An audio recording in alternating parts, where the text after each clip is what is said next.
চলে আসলাম ইলিশের শহরে চাঁদপুর শহরটা মাশাআল্লাহ অনেক সুন্দর, ঘুরে দেখলাম। তো hello guys, welcome to another video স্মিথ তুহিন ব্লগ 6-এ আপনাদেরকে ওয়েলকাম। তো আমি সাপড়ান চলে যাচ্ছি রাত 3টা বাজে সাব্বিরকে আনার জন্য। সাব্বিরকে সাথে নিয়েই চলে যাব দাউদকান্দি থেকে চাঁদপুর। তো দাউদকান্দি টু চাঁদপুরের জন্য আমরা মাইক্রো বাস নিয়ে নিছি, আর যেই কথা সেই কাজ, গাড়িতে উঠে বসলাম। রাত করে চলছে। চাঁদপুর আসার সাথে সাথে দেখি বৃষ্টি। আর চাঁদপুরে এসে আমরা সবাই যখন ভোর 5টায় এসে নামছি, আমরা চাঁদপুর রেল স্টেশনে ছিলাম, এখানে বসেছিলাম, এখানে সময় কাটাইছি। আর সময় কাটানোর সময় দেখি যে একটা ট্রেন চলে আসে, যে ট্রেনটা চাঁদপুর থেকে চট্টগ্রাম যাবে। তো আমি চিন্তা করলাম একটু ট্রেনটার ভিতরে ঘুরে দেখি, অনেক দিন হয়েছে ট্রেনের ভিতরে ঢুকি না।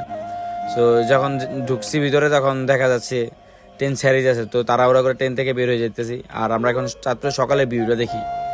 মাশাআল্লাহ, চাঁদপুর শহরের সকালের ভিউটা কিন্তু অনেক জোর ছিল। সকালে এটা 6টা মেবি, টাইমটা আমার খেলা আসছে না। আর আমরা সকাল সকাল চলে আসলাম চাঁদপুর মাছ বাজারে। তো মাছ বাজারে আসার পর আমরা আসছি মূলত ইলিশের জন্য। তো আমরা ইলিশ চারিদিক দেখতেছি, এখান থেকে কয়েকটা দেখছিলাম, বাট এই বাইরে চাঁদপুর এটা বলে রূপালী ইলিশ, তার দাম একটুও ছাড়তেছে না। তো আমরা আরেকখান থেকে মোটামুটি এখান থেকে 11টা নিয়েছি মাঝারি সাইজের ইলিশ, এখান থেকে নিয়ে এখান থেকে বক্স। আর এইটা একটু বড় সাইজের, এখান থেকে নিয়েছি আমরা প্রায় 10টা।